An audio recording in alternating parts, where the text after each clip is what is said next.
Martes 17 de diciembre del 2019. ¿Qué tal? Muy buenos días. Bienvenidos a su programa Contacto Directo. Empezamos revisando quiénes son hoy nuestros invitados.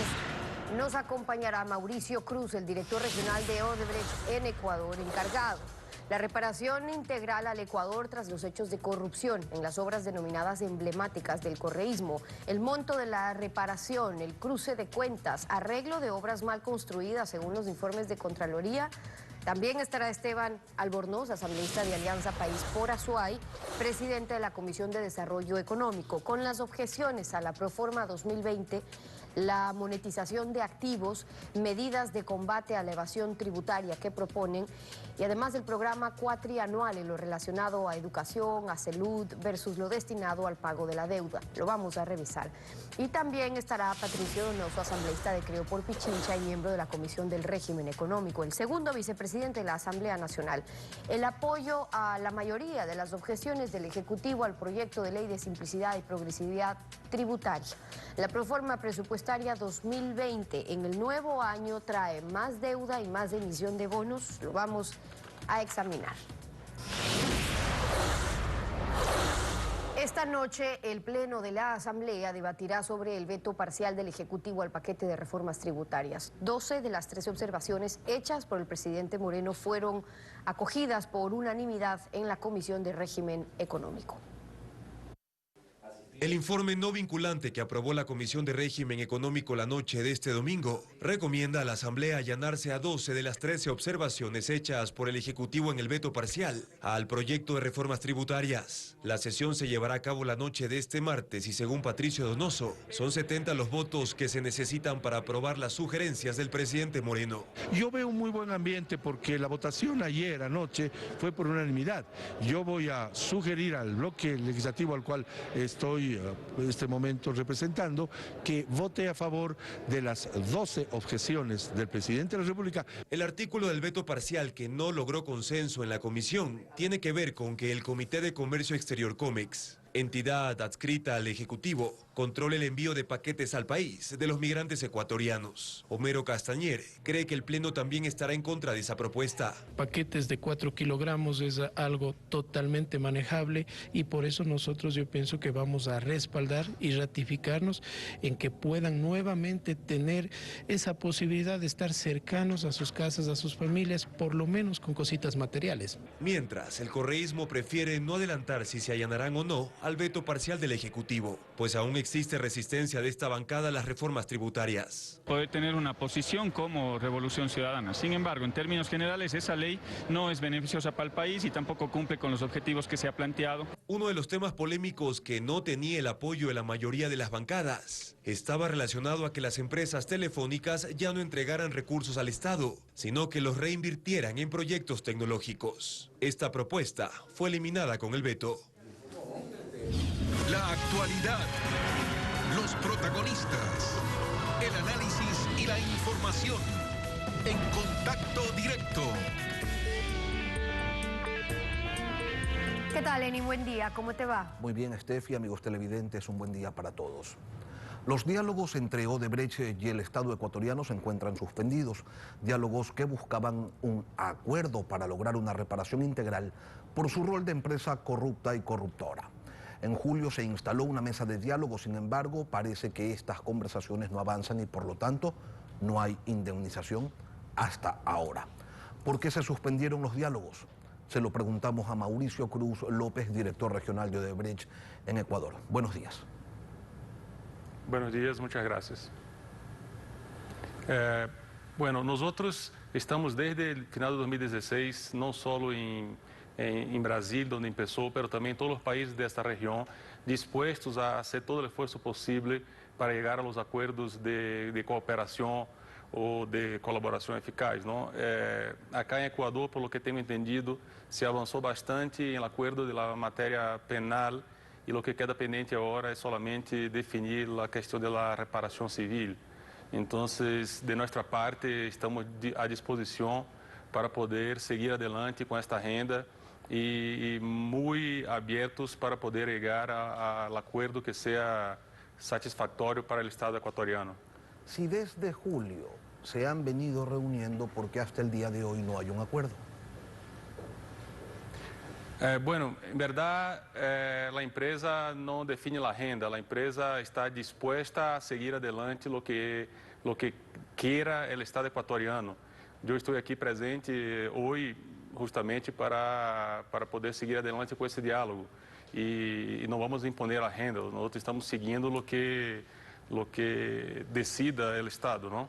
Ok, entendemos entonces que los ritmos del diálogo han sido determinados por la contraparte estatal. Ahora, el Procurador General del Ecuador señala que se deben reparar los daños materiales luego de que se determine el daño emergente, el lucro cesante causado en relación a cada uno de los contratos celebrados por Odebrecht y también los daños inmateriales, donde se determinará el daño social, la pérdida de confianza, credibilidad, afectación a la seguridad jurídica, el desaliento a la inversión, entre otros. Esta es la propuesta ecuatoriana. ¿Cuál es la propuesta de Odebrecht? Bueno, nuestra propuesta es, además de todo eso que usted ha mencionado, intentar reparar los daños que siguen vigentes a los subcontratistas y a los proveedores. Tenemos hoy más o menos 80 empresas ecuatorianas, todas ellas entre pequeñas y medianas, que están a la espera de pagos de sus derechos, ¿no? de sus cuentas por cobrar, porque la empresa tuvo que interrumpir los pagos cuando dejó de cobrar de sus clientes en las obras que habían ejecutado. Entonces creemos que pagar a essas 80 empresas, a todos esses ecuatorianos que han sido afectados por esse processo, também é uma forma de reparar os danos. E então eu quisera sumar isto à la preocupação de la reparação, para que essa reparação seja efetivamente integral, ¿no?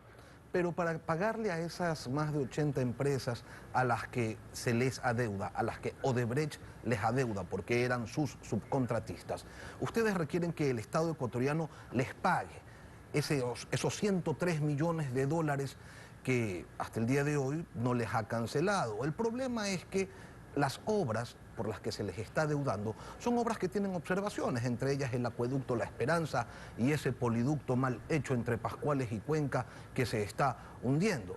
Ustedes plantean, entiendo, un cruce de cuentas. Efectivamente, nosotros necesitamos cobrar las cuentas que tenemos por cobrar para tener medios para pagar a essas empresas.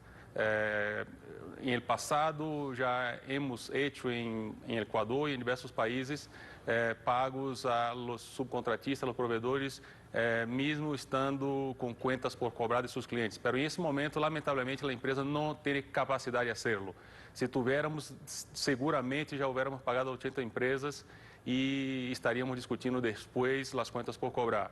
Pero efetivamente é muito necessário poder cobrar para pagar a eles ou, de alguma forma, chegar ao entendimento de fazer uma cessão desse direito ou que eles, de alguma forma, o Estado, através das empresas que foram clientes do Odebrecht, possam pagar diretamente aos provedores, diretamente à SRI pelos impostos que estão pendentes. Essa é a nossa intenção. Eu quisera, incluso, aproveitar para deixar bem claro que não temos nenhuma prioridade, nenhuma intenção nesse momento de cobrar nada para poder levar dinheiro para a matriz em Brasil ou para pagar deudas em outros países. Nossa prioridade total é pagar as deudas em Equador. Deudas com impostos, deudas com provedores e, em caso há algum dano em estas obras que seja de responsabilidade da empresa, fazer a reparação. Não nos vamos ocultar e tentar evadir dessa responsabilidade. Me parece pouco provável que existam muitos danos, porque pese a todo o problema que estamos enfrentando desde há quase 4 anos, a qualidade e a execução das obras sempre foi um marco muito importante desta empresa, não? Incluso é uma empresa que internacionalmente ha ganado muitos prêmios. Vamos por partes, porque primero, usted dice, sí, queremos pagarle a las empresas ecuatorianas, queremos pagarles al SRI, pero quieren pagarle con dinero de los ecuatorianos, por obras que obtuvieron de modo irregular y que además están mal hechas. Y no podemos hablar mucho sobre la calidad de las obras de Odebrecht porque tenían un sinnúmero de glosas, decenas de glosas en la Contraloría, más de 70 millones de dólares en glosas. Pagaron 6 millones en coimas a quien en ese entonces era Contralor y se las desvanecieron. Entonces, tampoco la historia es así como usted me la está contando. Bueno, a história tem 75 anos, não? São miles de obras entregadas acá em Equador, hace más de 30 años, son muchas obras entregadas y la calidad de las obras se puede ver en las mismas obras. Es solo hacer una inspección técnica y esta es una cosa muy objetiva, ¿no? Nosotros sobre estas glosas hemos empezado un procedimiento de cuestionamiento y entiendo que peritos expertos en el tema van a definir si hay vicios de construcción, si hay errores de construcción o si, por ejemplo, la responsabilidad es del cliente por una falla del diseño de la ingeniería que en muchos casos no es hecha por Odebrecht. Incluso le puedo decir que el principal problema que tenemos hoy técnico es de una obra donde había un error de ingeniería que Odebrecht informó, alertó por escrito y que la respuesta por escrito del cliente fue que en aquel momento no había presupuesto suficiente para hacer cambios. Y efectivamente, tiempos después de la obra entregada y en operación, hubo una falla técnica. Entonces, o sea, no es correcto responsabilizar a Odebrecht por un error de ingeniería que ella no hizo y que ella alertó en su momento, ¿no? Entonces yo creo que la parte técnica es una... Ahora, aceptar compensaciones económicas para subsanar un daño moral y material causado a un país con los actos de corrupción, en lugar de recibir sanciones penales, no se termina convirtiendo en un incentivo perverso para que se sigan cometiendo en el futuro este tipo de actos, porque al final empresas como Odebrecht, que tienen miles de millones de dólares, pagan una multa a cambio de perdón y olvido, y se acabó todo. ¿Les parece que eso es lo correcto? Perdón, pero yo tengo que discordar. No es cierto las dos partes. Primero, Odebrecht no tiene miles de millones de dólares. La empresa, en esos 3 años, con mucho esfuerzo, ha gastado lo que quedaba de dinero justamente para mantener las operaciones en los diversos países, principalmente direccionada a reparar civilmente a todos los estados donde la empresa haya participado de algo que dejó un daño. Entonces, hoy la empresa no tiene miles de millones de dólares. Y por otro lado, esta compensación, esta reparación financiera por los daños financieros que fueron causados en el pasado, es la práctica internacional. O sea, fue hecho un acuerdo con Estados Unidos, que es el país que tiene más experiencia mundialmente en acuerdos de colaboración. Fue hecho un acuerdo con Suiza, fue hecho un acuerdo con Brasil, fue hecho recentemente acuerdo con otros 3 o 4 países y nuestro entendimiento es de que esos estados están mayormente satisfechos por haber hecho esos acuerdos. Sin embargo, en algunos de los países en donde han hecho estos acuerdos resulta interesante, por lo cuestionable que es, la conducta de Odebrecht, porque ustedes están en otros países, Colombia, Perú, por ejemplo, solicitando arbitrajes porque quieren cobrar o administrar obras que fueron obtenidas mediante el pago de sobornos, generando nuevas, particulares y osadas interpretaciones legales en las que consideran que la corrupción les genera derechos. ¿Ustedes en Ecuador estarían pensando tomar medidas similares, solicitar o acudir a arbitrajes para realizar cobros o para pedir derechos sobre ciertas obras que aquí han desarrollado? Bueno, nuestra prioridad en Ecuador es pagar las deudas que tenemos acá. Pero no descarta los arbitrajes. Prioridad de llevar dinero para acá. Es posible que siga adelante, por ejemplo, un proceso judicial que tenemos en esta obra, donde el error de ingeniería llevó a una falla técnica que se ha tratado de imponer la culpa a Odebrecht. Entonces hay un procedimiento judicial para defender de esta situación, pero no tenemos la intención de hacer arbitrajes acá para sacar dinero del Ecuador. Y perdón la insistencia, pero repito, no tenemos prioridad de sacar dinero del país. Nuestra intención en esta negociación, en esta mesa de diálogo, es para poder pagar la deuda que tenemos acá, incluso la reparación civil. Está claro, esa parte está clara. Ahora, ustedes han señalado que tienen un histórico proceso de cooperación con la justicia ecuatoriana. ¿Qué información le han dado a la Fiscalía? Bueno, hay mucha información que ya es pública, hay mucho resultado de la información que se recibió por cooperación ya en procedimientos judiciales y lo que no haya sido público, naturalmente, hay una cuestión de reserva legal que no se puede revelar, ¿no? ¿Tiene Odebrecht más información sobre Ecuador que no haya entregado todavía? Una cosa importante a dejar claro es que la empresa Odebrecht no es quien tiene la información. Quien tiene la información son los ex ejecutivos que aquí trabajaron. A missão da empresa em este momento é poder ser viável, que ele siga declarando, apoiar com a logística, com os advogados, com os viajes, os passagens, todo o necessário para que ele possa declarar. Porque a empresa é uma pessoa jurídica que não conhece os hechos. Que conhece os hechos são as pessoas que já não trabalham em ela, não? ¿Odebrecht financió campañas electorales en Ecuador? Não tenho essa informação. ¿No la tiene o no la puede decir? Não, eu não tenho. Hoje é meu primeiro dia em Equador, eu não tenho detalhes do passado. Eu vou começar a enterar-me, pero não lhe posso dizer nada agora, não tenho. En otros países se financiaron campañas electorales, ¿no? Isso já é conhecido publicamente, não? Principalmente em Brasil e também em outros países. A empresa já reconheceu, já confessou, já se desculpou, já pagou reparação por isto, já participava de colaboração para campanhas políticas, porque esse era o sistema, ¿no? En varios países. Quizás nosotros seamos la excepción. Mauricio Cruz, director regional de Odebrecht en Ecuador. Gracias por venir a Contacto Directo. Muchas gracias. Buenos días. Son las 7 de la mañana con 17 minutos. Vamos a una pausa y al regresar estará Esteban Albornoz, asambleísta de Alianza País y presidente de la Comisión de Desarrollo Económico. Las revisiones a la Proforma 2020 y al programa cuatrianual. ¿Cómo se prevé que funcione el manejo económico el año que está por iniciar? Lo conversamos al volver. No se vayan. Esteban Albornoz, asambleísta de Alianza País por Azuay y presidente de la Comisión de Desarrollo Económico. Bienvenido, gracias por estar con nosotros. Muy buenos días, Stephanie. Un saludo a todos los ciudadanos que nos escuchan y nos ven. Buenos días también. El gobierno ha insistido en mantener en la Proforma esos 2.000 millones de dólares en ingresos por monetización de activos, que lo ven factible.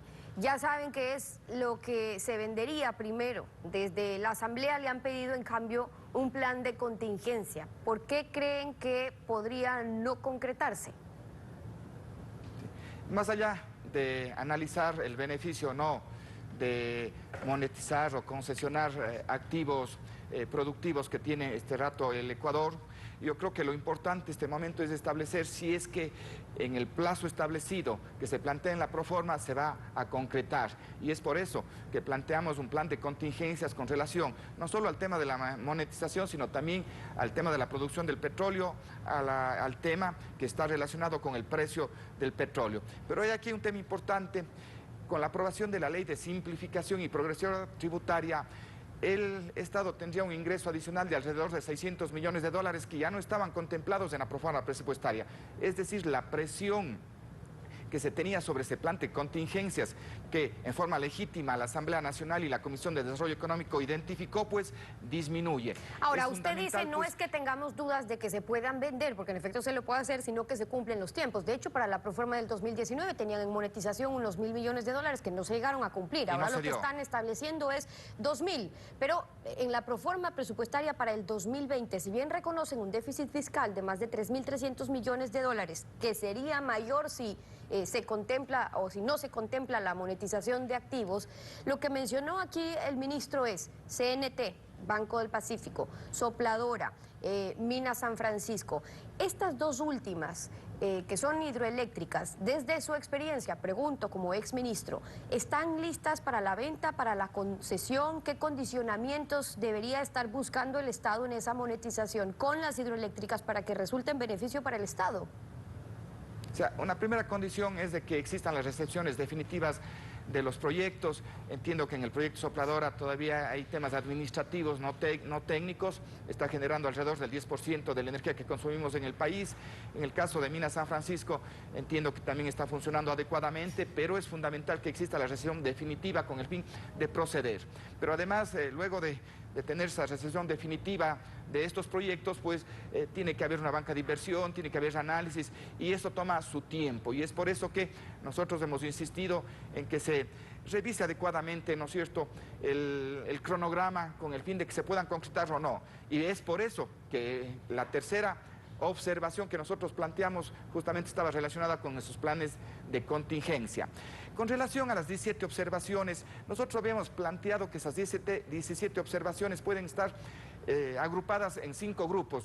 Hay un primer grupo de observaciones de las 17 que están relacionadas con la ejecución presupuestaria y su gestión. Porque déjeme ir en un minuto a eso, pero solo antes para aprovechar su experiencia, sobre los valores que están contemplando, porque si bien el gobierno está necesitado, tendrían que darse las condiciones, dice usted, para que no sean un valor que mañana signifiquen un perjuicio para el Estado. Sopladora, por ejemplo, alrededor de 960 millones, Mina San Francisco, alrededor de 655 millones.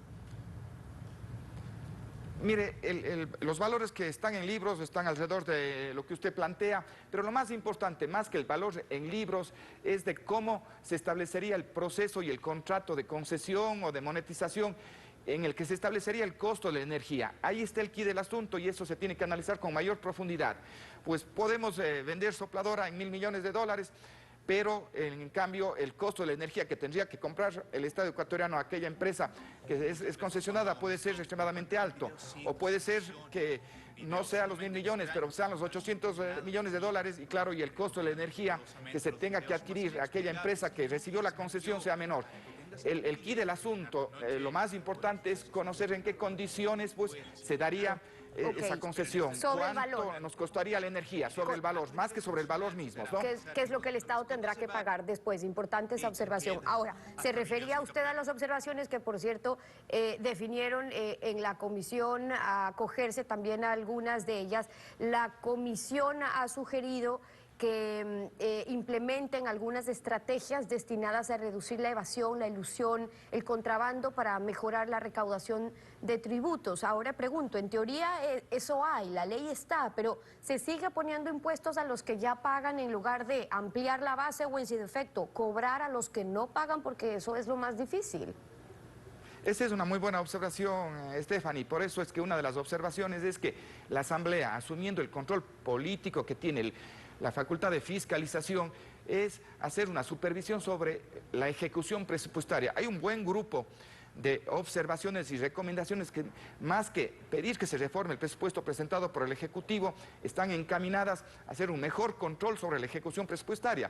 Porque claro, se puede poner valores en cuentas presupuestarias en el papel, pero en el momento de ejecutar que no se den. Y es por eso que hemos dado mucha fuerza más bien a la evaluación de la ejecución presupuestaria, de que tengamos informes constantes para verificar que se cumplen en temas de salud, en temas de educación, en temas de seguridad, que son temas fundamentales. La ejecución presupuestaria es fundamental y por eso un gran grupo de observaciones. Ahí tendrían, asambleísta, en relación a que se cumplan? Digo porque una cosa es lo que se pone, lo que esperan así, pero luego si mañana no se da, si se dieron ciertas circunstancias por las cuales no se cumple, de hecho esa proforma, como en efecto ha pasado, digamos, ¿qué potestades tiene la Asamblea para ese control o qué es lo que quisieran incluir? Mire, en este análisis que les hemos hecho con total responsabilidad, porque el presupuesto del año 2020 se va a prorrogar para el 2021. Hay mucha responsabilidad que tenemos en la Asamblea Nacional. Es fundamental tener un presupuesto, ¿no es cierto?, bien financiado, un presupuesto correcto, que garantice los derechos, que no sea simplemente una lista de ingresos y de gastos. Por eso es que nosotros planteamos de que debemos ejercer esa capacidad de fiscalizar en ejecución presupuestaria, en un buen grupo de recomendaciones, que si el día de hoy se aprueba el presupuesto con recomendaciones, esas recomendaciones se tienen que cumplir por parte, sobre todo del Ministerio de Finanzas, de entregando los informes, de entregando los avances que se producen en ciertos ámbitos que son sensibles, sobre todo en el tema social, en el tema de los derechos humanos. Hay un buen grupo de recomendaciones que deberían ser implementadas durante el año y es por eso pues que creemos que es necesario tener un presupuesto, porque con toda seguridad, si tenemos un presupuesto, el riesgo país va a disminuir, va a venir mayores inversiones, va a haber seguridad en las inversiones. Brevemente con esto, ¿no les preocupa que en el programa cuatrianual se esté viendo, en cambio, no solo en la proforma, sino en el programa, porque eso es importante, ver cómo se están destinando esos montos a salud, a educación, etcétera, que es importante, versus lo que se va a destinar en pagos de deudas? Otro tema importante que usted plantea, y justamente una de las observaciones, es solicitarle constantemente la evolución de la deuda externa pública, la deuda interna, con el fin de hacer un seguimiento. La Constitución nos nos permite pues que tenemos que hacer supervisión sobre el tema del endeudamiento con el fin de garantizar los servicios, como vuelvo a repetir, salud, educación, seguridad, garantizar los recursos a los GATS, garantizar los recursos a las universidades, y en eso nos hemos enfocado. También hay temas importantes que están relacionados con la asignación de recursos a áreas estratégicas para que generen trabajo. Hemos hecho observaciones con relación a las asignaciones a agricultura, ganadería, al tema productivo, al tema del transporte, para que se den esas condiciones habilitantes para justamente arrancar y poder concretar el país de las oportunidades que es el Ecuador. Son algunas de las observaciones hoy con Esteban Albornoz, asambleísta de Alianza País, acompañándonos en Contacto Directo. Gracias por haber estado con nosotros. 7 de la mañana con 29 minutos, una pausa y cuando regresemos estará Patricio Donoso, asambleísta de Creo y miembro de la Comisión del Régimen Económico. El apoyo al proyecto de ley de progresividad tributaria con más impuestos y la Proforma 2020 que viene con la adquisición de más deuda pública. En pocos minutos estamos de vuelta, no se vayan. Objeciones a la ley de simplicidad tributaria remitió el Ejecutivo a la Asamblea Nacional. La Comisión de Régimen Económico trabajó en domingo para conocer el documento y empezar su análisis. Ya hay un informe que acoge 12 de esas 13 objeciones. Patricio Donoso, segundo vicepresidente de la Asamblea Nacional, integrante de la Comisión de Régimen Económico, nos acompaña. Buenos días, arquitecto. Como que están muy bien sintonizados la gente de Creo con el gobierno, últimamente concuerdan casi en todo. Muchas gracias, Lenin, por la invitación. Una corrección. El informe fue votado por unanimidad anteayer domingo a las 8 de la noche. Eso significa que todos los bloques legislativos estamos de acuerdo en 12 de las 13 objeciones presidenciales. Por tanto, no es o no son solamente 2 bloques legislativos.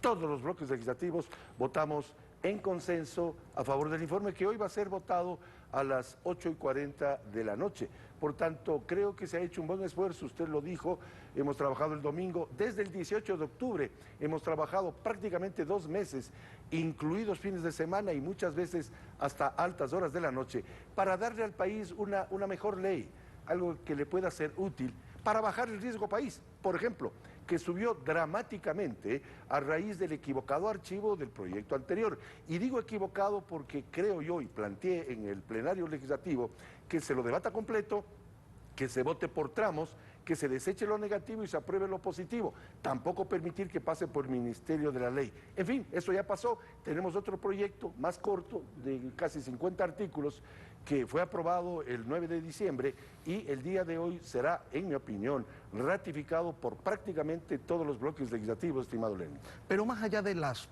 esas unanimidades, sí llama la atención que Creo concuerde hasta en que el país se tiene que seguir endeudando para atacar el déficit fiscal, porque esa deuda la tendremos que pagar todos al final. Y llama la atención en Creo, porque eso no era lo que decían antes cuando criticaban el excesivo endeudamiento del Estado, por ejemplo.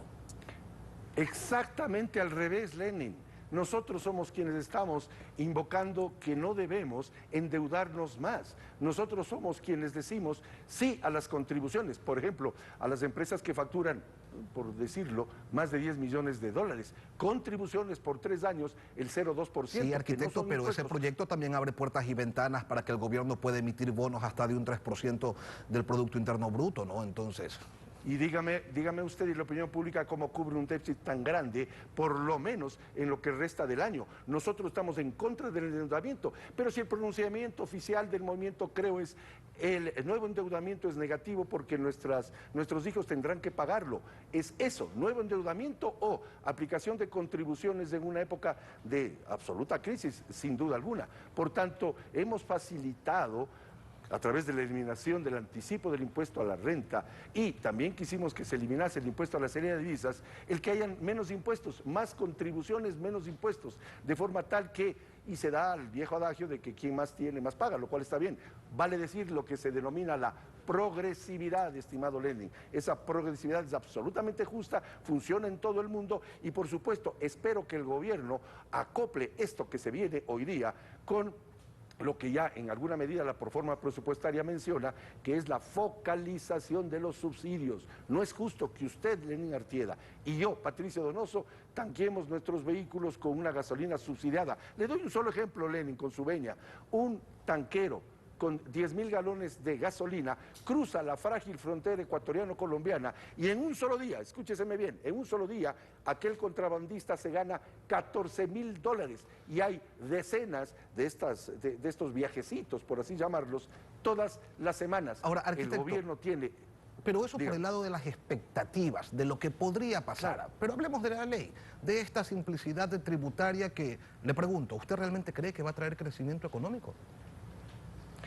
Va a traer por lo menos una acción que es clave, la baja sustancial del riesgo país. Me explico. El riesgo país estaba en 700 y pico de puntos hasta que vino el equivocado, en mi opinión, y lo digo con respeto, archivo del proyecto anterior, y trepó dramáticamente a 1.400 puntos. ¿Qué significa esto? Que los créditos que obtenga el Ecuador, aún con los multilaterales, que son más baratos que los chinos, sin duda alguna, me refiero al Banco Mundial, a la Corporación Andina de Fomento, al Banco Interamericano de Desarrollo, costarán un 14% más de la tasa mundial, así comprendida. Por tanto, esos créditos encarecidos dificultan la inversión extranjera, la generación del empleo productivo y la generación de nuevos emprendimientos. Eso es lo grave de la subida del riesgo país. Lo que va a suceder, espero que así sea esta noche, con la aprobación por lo menos de 12 de los 13 textos del veto presidencial, es bajar el riesgo país y tener mayores opciones de ganar credibilidad en el Ecuador. Vengan las inversiones al Ecuador, tanto las nacionales que salieron, cuanto las extranjeras. El gobierno de Correa pensó equivocadamente. Entonces, ¿esperan ustedes tener 92 votos esta noche? Para la objeción número 7, sí. Y le explico. Los migrantes, y han hablado conmigo y han hablado con nosotros, creen que es casi imposible que un migrante remita 24 envíos al año.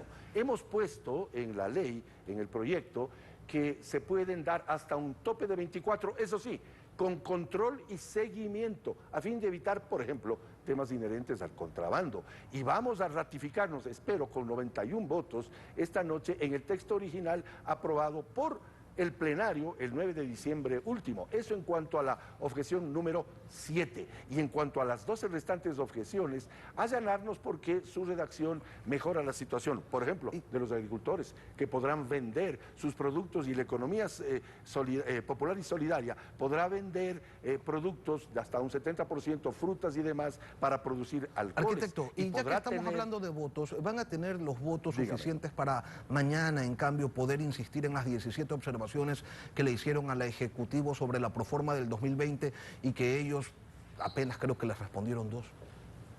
Yo espero que sí, porque una de las observaciones claves era la referida a la monetización. Debemos aclarar que la monetización, en el caso de ser concesión, es o podría ser considerado un ingreso en quizás 1, 2, 3 años. Pero si es venta de aquellos activos, Sopladora, Banco del Pacífico, etcétera, será ingresos por una sola vez, por lo tanto no son ingresos permanentes. En cuanto a la infraestructura educacional en la ruralidad, esperemos que sea aprobada la resolución o la observación que hizo la Asamblea en su momento.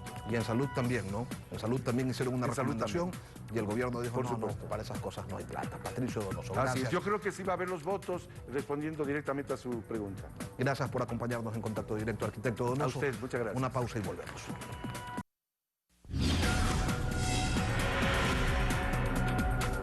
Despedimos de esta emisión de Contacto Directo, Lenin. Nos vemos mañana. Y para todos, un buen día.